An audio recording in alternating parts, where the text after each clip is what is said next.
69 78 بعد الملک وقبل المعارج. او دې کې دي چې رښتینی عذاب راځي په هغه چا باندې چې دا مسله نه مني. رښتینی عذاب راځي په هغه چا چې دا مسله نه مني. خلاصه په ابتدا کې تخفیف دنیوي 5 نمونه او په درمیان کې تخفیف اخروی بشارت او زجر او په آخر کې مسله توحید. الحاقة ما الحاقة وما أدراك ما الحاقة كذبت ثمود. او بل سورة معارج بعد الحاقة وقبل النبأ مننا اعتراضونه کوي.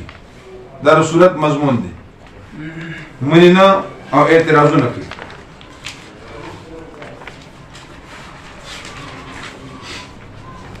ترتیبا د سورتونو د قرآن 70 نزول کی 79 9 ستنا.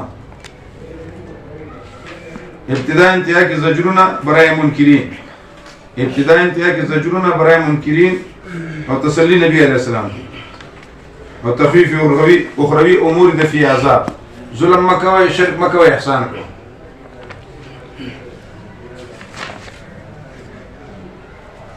في يوم كان مقداره 1000 سنة يقع العذاب بهم يوم في يوم القيامة. جلالين دا معنی کړی يقع العذاب بهم في يوم القيامة یا متعلق ده د تعرجو پوری یعنی اے پاگلا د دومره لوی بادشاہ عذاب غواړي چې دا غینا چې داغه مخلوق جبرئیل امین د 500 کالو مسافت په یو ورځ کې ختمي. نو دا الله سره مقابله کوي.